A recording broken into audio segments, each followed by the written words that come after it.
Hello and welcome to Your Sparkly Brand. We're here to inspire and empower entrepreneurs like you. This podcast is all about delivering no fluff, high value content that helps you grow your business. It doesn't matter if you have no budget and you're still DIYing everything on your own. We're giving you the tips, tools, and strategies you need to build a sparkly empire. I'm Lauren Tassi, your copywriter and launch strategist, and I'm here with my co-host, the branding, marketing, and design queen, Megan Gersh. Hi, Megan. Hey, how are you? I'm doing okay. How are you? I'm good. I'm still riding high, and this kind of like leads into my sparkly moment of the week. Well, actually, I have two. Just uber sparkly this week. My first sparkly moment is that I got invited to the Instagram bonus program. So basically, this is a program where every time you create an Instagram reel, you get paid based on like how well it performs and stuff like that. So that was exciting. And then the second one, which we will be talking about more in depth today, is basically I went to this TikTok and Shopify event last night and it was so fun. I connected with so many people, so many friends that like I have been internet friends with for like 2 or so years. And like for the first time, like meeting them, that was so fun to just like connect with them and chat and network with other people. But yeah, just kind of flying high right now. What about you? What was your sparkly moment this week? Oh, that's so great. This is like, I feel like it's actually a very lame sparkly moment, but I'm working on, I made an investment by my business and I had a call with like the guy who builds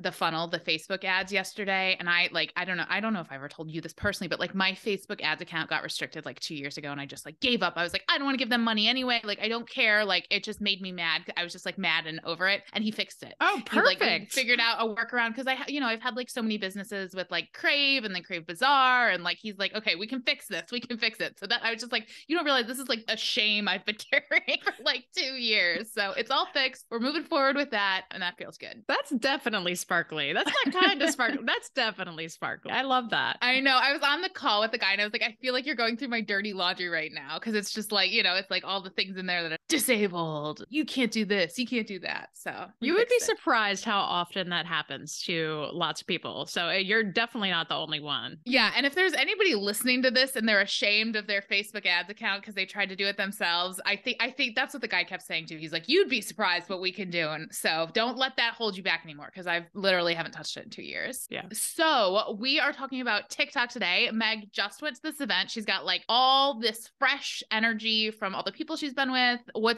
I'm excited to hear what you have to say about sort of what's happening, what's big right now. What are people doing that's working? What isn't working? Absolutely. So I think like when it comes to best practices on the platform, like storytelling is really ultimately winning across the board right now. So really thinking about like how you can integrate stories into your everyday content is going to be so key, especially in this new year. So think about like, how did you start your business, right? Like there were so many businesses that were born out of quarantine, or like even when I go to these events, like I hear the origin stories of these businesses and like everybody's story is so unique. So like figuring out like how you can integrate that into your content is going to be so key. One of my friends, Andrea, was actually a speaker last night at the event, and she brought up such a good point about like how when you're watching Disney movies, essentially it's the same story over and over and over with different characters, right? Like it's like they essentially capture that story arc of like somebody was here, there was an issue, and then maybe they had some kind of transformation and now they're in a better place or something like that. But think about like how you can integrate that structure into your stories. Like what is your Disney story? Like what is that transformation for you? And integrate that into all of your content. But like I just thought that was such a cool analogy and tip to kind of like think about it in that way. So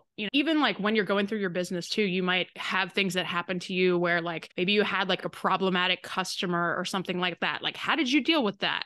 Showing that customer service side of your business can be so helpful also. And that can help to build trust with people as well. Maybe something else has happened in your business where you had a shipping issue or you had a problem pop up that you had to solve. Like those are all stories that like you might not think like, oh, this is just like something that happened in my day, but that might be something like super interesting to the people that are watching and listening. And then there's also always the angle of like, you've seen this a lot on TikTok, but there are always like TikToks where you use like two characters like talking to each other, but even they could be the same person. Like maybe you put on like a silly hat or glasses or something to essentially become another character, but you're just really like talking to yourself in the video. Those ones are always really fun. And it's a really, really great way to tell a story. I would say that every single one of those sort of examples examples you gave, I had visions of ones of TikToks I've seen in my mind and like how to do it and how they're using that tactic. So I think that if you want to get more into the storytelling, you just sort of, if you see what other people are doing, it'll come, you can see how you can apply that to your business. Yeah, it's definitely a skill that you have to learn, you have to practice, because like some people are just natural born storytellers and others have to really like kind of study the structure of the content. And this is something else that I wanted to talk about, is like really figuring out the actual beginning, middle, and end of your content is going to always, I think, be a great best practice among social media in general, right? Like figuring out your hook, like how are you going to catch people in the first like 3 seconds of your video, in the first bit of your caption, what value are you going to deliver in the actual video itself? And then also like thinking about like what you want people to do next. Do you want people to share the video or tag their friends or comment with their favorite out of, you know, something that you're showing in the video? Figuring out that structure is going to be so key. And that's like one of the big things that I see like a lot of more inexperienced creators kind of like miss, where it's like, yes, you're making videos, but there's no like reason for me to stick around, or like you're not giving me the value that I'm really looking for. And so figuring out what that means for your business is going to be so key. I would also say when it comes to the structure, that experimenting with the call to action kind of near the beginning or in the middle of the video can be helpful. So even if you do your hook and then maybe you implement a second hook and then say like, you know, you're definitely going to want to save this for later because I'm about to drop all of the value bombs on you right now. If they're still watching in the beginning, like it kind of prompts them that, hey, this is going to be really juicy. You probably are going to want this later. So, you know, figuring that out. And then also making sure that you're showing your face in the first frame of the video. I have this theory where essentially like people can almost become hooks in themselves. So essentially like if you consistently provide value to your audience and then you see my face like pop up in your feed, like you say, oh, I've gotten value from her before, that's essentially part of your hook. So like if you're showing your face in that first frame, like that in itself can be a reason for somebody to stick around. Another thing I wanted to touch on here is how important it is to humanize your brand. So I mean like showing your face, telling your story, and also talking about like why your brand is unique. So like why somebody should buy from you instead of going to Target or Walmart, right? So like this is especially so important for small businesses because this is how you're going to stand out amongst all of the other businesses out there. If you have like unique perspectives or hot takes, like those are always going to be content pieces that people are going to be like, ooh, like what's the juicy gossip? Like I want to know, like what is the thing that you're about to say, right? Like some people will say like start their videos with like, this might be an unpopular opinion. And it's like automatically you're like, oh gosh, what is it? Like, I just want to know. So sharing those every once in a while, especially when you get like really emotional about something, if you can let that emotion through on video, like people can sense that, right? I would also say like sprinkling in some personal content into your strategy. This is so key, especially on TikTok, just because when people are buying from you, they want to buy from you, right? Instead of like some big corporation. And so like sprinkling that in that personal content, especially through video, can let the viewer kind of get to know you in a way. I can't tell you how many times I've gotten on discovery calls where people say like, I ask like at the end of the call, like, do you have any questions for me? I kind of give them some background and stuff. And they almost always say,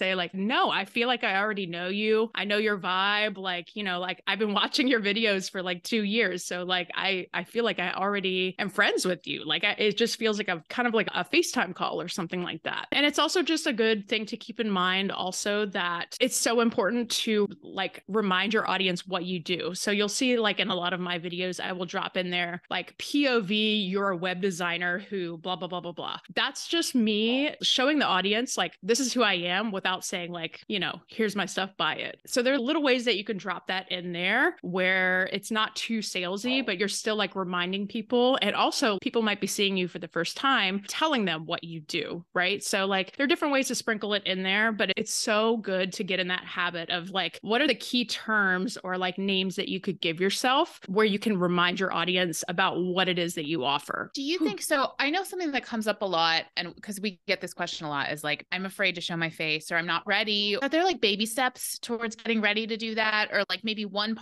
aspect people should focus on? Yeah. I mean, it might not be the thing that you want to hear, but like practicing, like just like maybe shooting a video of you just talking to the camera, just in your camera roll first, right? So like practice doing that, or you can practice showing up on your stories where like it's not a permanent thing. You know that it's going to go away in 24 hours. Or even if you wanted to practice like, you know, shooting something something and just put it into your drafts. You don't have to post it. You never have to post it. It's just that practice of like getting on video, pushing the button, like getting brave and like pushing yourself out of your comfort zone. It can be tough. And it is, like we always say, it's like building a muscle, but it really just takes that practice. It's the only thing that's going to like, you know, like doing your affirmations and stuff like that can all help. But like when it comes down to it, you still ultimately have to push that big red button. So another thing I wanted to talk about also when it comes to best practices right now is there's been a real push. This has always been a thing, but like it feels like right now a lot more people are talking about it on keywords and SEO on the platform. There have been several studies that have come out at this point where essentially Gen Z looks to social media before they buy anything. So like you really want to make sure as a business that you're integrating keywords into your actual videos, into the description of your videos, into the hashtags, your video cover, into, you know, anything you're saying in the video. So like when you hit the auto-generated captions, it will pop up in the actual text of the captions as well. These are all signals that you can send to the TikTok algorithm as to what your video is about, who might like it. And it also helps to categorize your content on the platform. So for example, if you're using keywords in all of those spaces, there's a good chance that you will start ranking for those keywords on the platform. So if somebody goes to, let's say you sell keychains or something like that, right? Like Pokemon themed keychains or something. If you're using that keyword everywhere throughout your content, if somebody goes to the search bar and types in Pokemon keychains, like there's a good chance that your content will be sourced near the top. And so you really have to focus on the viewer's intent, right? So like think about if you are in an industry that is super tech focused and that the audience really connects with those types of terms, use tech terms. But for the most part, like people are going to be looking for a little bit more like layman's terms. So think about like the user intent when somebody might be going to search on the platform for something, because those are the types of terms that you want to integrate into your content. I'll give you an example of this. In a lot of my content, sometimes I'll talk about like search engine optimization, right? But instead of saying that, people ultimately want to rank on Google, right? Like, so that's the term that I'll use in my content a lot because it's people know what ranking on Google is, but they might not necessarily know the term search engine optimization. Yeah, that's really interesting. I feel like I've noticed too,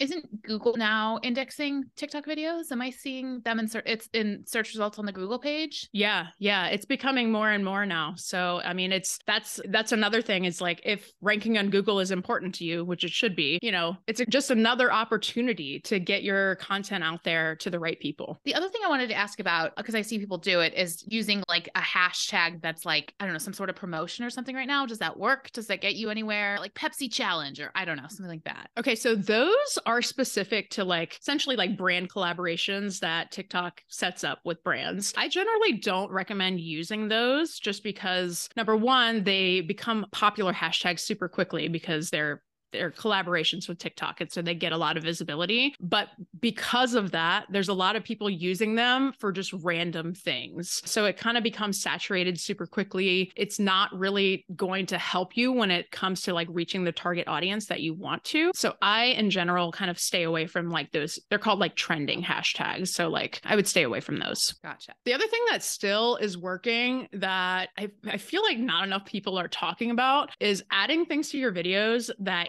you don't talk about in the video that just like exist, right? Like, but they're weird enough that people comment on it. So like I follow this one creator who always like, or I won't say always, she in a lot of her videos like closes a door in the background and like everyone's in the comments being like, oh, is it a ghost? Like she lives in like this apparently like Marilyn Monroe's like old house or something like that. So it's like, is it Marilyn's ghost? Like, so you obviously you don't have to do that in every video, but like you could turn something on its head. Like you could turn a painting upside down, put something weird in the background where it's like people just start to talk about that and you just don't even mention it in your videos. That kind of stuff always generates a lot of engagement. And the last thing that I'll say when it comes to best practices is collaborations. And so this is why one of the reasons why I love going to these like in-person events is because like not only do you get to meet a lot of cool people and you get to network with folks, but like, you know, thinking about like how can you collaborate with other people? Maybe it's through a duet or maybe it's through stitching a similar creator in your niche, figuring out how you can collaborate with other creators is always like a fun thing for the audience to see. I always like when I go to these events and I post about, folks that I meet or like things that I've seen on my stories, like I get tons of messages from people being like, oh my God, you guys are together in real life, or like, that's crazy. So try to get into those rooms and like seek out those opportunities, because like there are some of the most fun moments for your audience to see. And it's also just like really awesome to connect with other creators in real life too. So what have you specifically, what's working for you right now on your account? So something that I've been experimenting with is longer videos. And when I say longer on TikTok, I mean anywhere from 1 to 3 minutes, which is long. So like for a lot of like 2020 and 2021, the 7 to 13 second videos were king, right? So, but now since other social media platforms have released a lot of competitors, so like you'll see YouTube Shorts kind of popping off right now, Facebook Reels, Instagram Reels, Pinterest Idea Pins, like everybody has that TikTok competitor now. So now TikTok has seen that and is kind of going the other way, being like, how can we keep people on the platform for longer? And so they've been giving a little bit of push to these quote unquote longer videos from 1 to 3 minutes. So these are the types of content that I've kind of been experimenting with. I've seen a lot of like step-by-step tutorial type videos do really, really well because it's like savable content, right? Like people can save it, come back to it, implement it on their own, or even like an engaging story time could be another fun way to do it. Again, the more that you can show like in your video, I went to this event yesterday, I could be speaking to the camera, but then maybe I could also clip in little clips that I took at the event, like so to kind of like change up the visuals a little bit. That might be a way to kind of create that story time in a bit of a more engaging manner. I was actually thinking about this before the podcast and I was like, I'm going to try that style because I haven't really tried that style before. So I wanted to experiment with that. I sometimes make like clips of our podcast. And I did this experiment where like, usually I would just,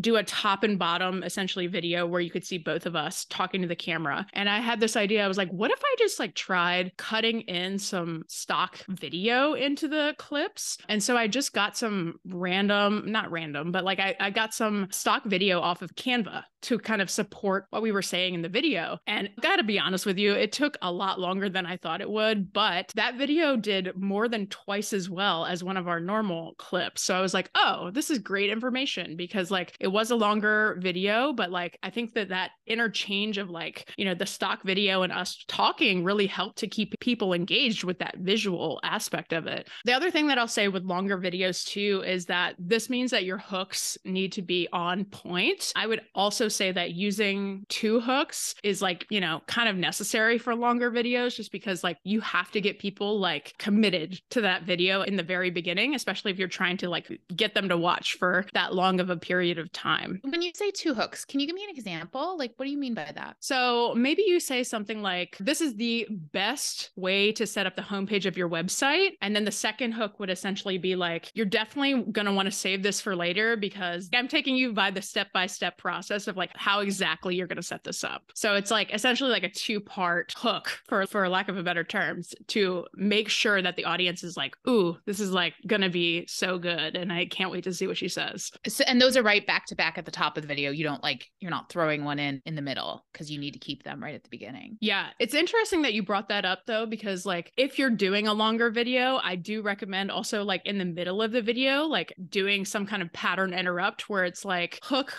a little bit of value, and then something in the middle of the video that like, maybe it's like your face like super zoomed in or something where it's like the viewer's like, oh, kind of like resets that attention a little bit. So those are really good to kind of like throw in there as well, just from like a visual perspective. So the other thing that I want to talk about that I've been testing is TikTok Now, which is essentially their Be Real competitor. So if you're not familiar with TikTok Now, it's essentially a function where you use both your front and your back camera at the same time, and you can either create a photo or a video. They send you a little notification every day to be like, okay, it's time to post your TikTok now. And it's supposed to be like an in the moment, kind of less curated type of piece of content. Personally, I don't have the notifications on because I don't have any notifications on my phone. But when I see it's available, I will try to make one. I have been also seeing that TikTok has been pushing the TikTok Now. It'll say like in your feed when you're scrolling the FYP, it'll say like one of your friends friends just posted a TikTok now. You have to post to see it. That's the other thing about it, is you have to post to see your friends' content. And so they've definitely been pushing it. I'm not entirely convinced that it's going to be a permanent feature of the platform, but it's been interesting to see them push that functionality in their other feeds in order to try to drive traffic there. It's a fun concept, but like one of the main things too is you kind of realize with that in the moment kind of style content that there has to be some type of production value there. Like it can't just be like your face and then a picture of the wall. Like that's not super interesting as the viewer. I don't know. We'll see what happens with it. I've been experimenting with it, but you know, it's one of those things where it's kind of too early to tell. The other thing that I've been experimenting with too is TikTok stories. Lots of people, it feels like, are still trying to figure this out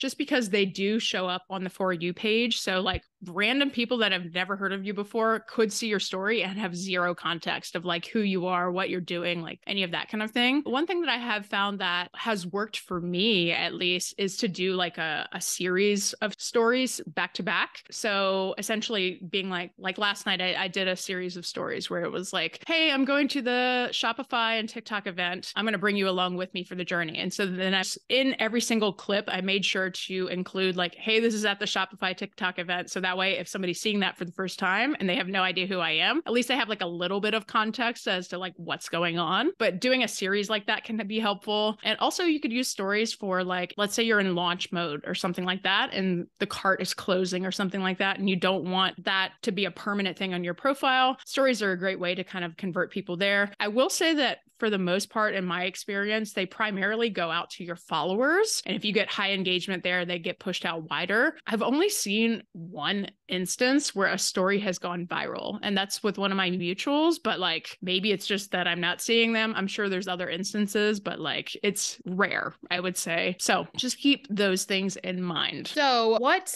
is coming for 2023? What are you predicting are like the big trends? So definitely anticipate seeing even more shopping opportunities on the platform. Right now, I would say there's like a medium amount of shopping going on, but I think there's going to be a big shift towards even more shopping opportunities. You know, Shopify is integrated with TikTok at this point, and so a lot of the bigger brands have gotten opportunities to build stores right within their TikTok profiles, which is amazing. Like as a user also, like that's like really exciting to like be able to like see a TikTok and be like, I want to buy that right now, and just be able to kind of like buy it in one click or whatever. So that's exciting to see. I mean, we're also going to see more ads on the platform as, you know, TikTok ads has been kind of ramping up. I also think that we'll see more shopping opportunities within lives. There's been a little of that. They've been kind of like beta testing that for a while, but I think there's going to be even more shopping opportunities like within the live setting, so that when people join the lives, they might be able to purchase right within the live itself. I think there's also going to be more live features and engagement features. They've been testing a lot of these last year. So last year they rolled out, I forget what it's called, but it's essentially like a little TikTok live competition where essentially you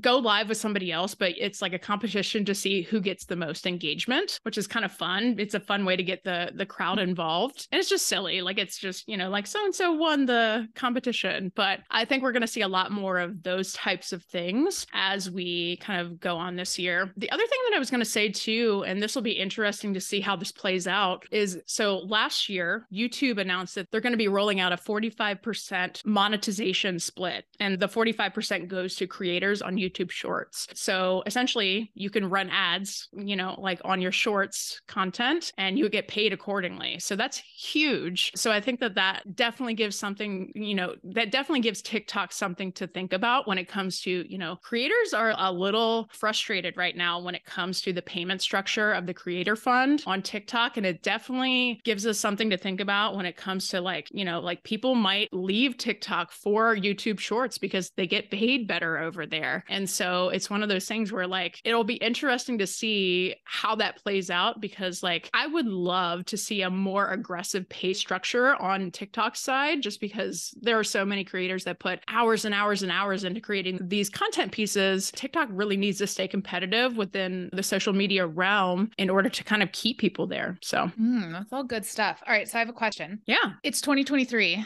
and you've been thinking about getting on TikTok, but you still haven't done it. Is it too late? Like, should we go on YouTube? Should we focus on YouTube Shorts instead? Like, what would you say to somebody who's considering but still not on TikTok? It's definitely not too late. I would say do it now, though. There's only going to be more and more ads that infiltrate the platform. With that just essentially means less space, right? As ads grow, they're like, TikTok is a business. They need to make money. And so that's a big chunk of like how they make money. And so with that, there's less space for creators. And so like the sooner that you get started, the sooner you can get comfortable on camera, the sooner that you start, promoting your business and getting yourself out there, the better off you're going to be. I mean, it's certainly a different landscape than it was in, say, 2020. Like people were going like viral left and right. Now it definitely is a little bit harder. Obviously, that's not what it's all about either. But if you really focus on like creating great content, learning how to show up authentically on camera and helping your audience, like people will see that. You don't have to have a zillion followers either to be successful. I know several entrepreneurs that have multi six-figure businesses and they have like less than 5,000 followers. So it's like, it's not all about the followers. The TikTok algorithm is really, really good at putting you in front of the right people if you use those keywords and use those targeting strategies effectively. So I would just say, learn how to create great content, target your videos appropriately, and just put yourself out there. It's not too late. Awesome. I love that. All right. And that is it for today's episode. Thank you so much for listening. If you are not already subscribed, go ahead and hit that subscribe button so that you never miss an episode. And until next time, stay sparkly.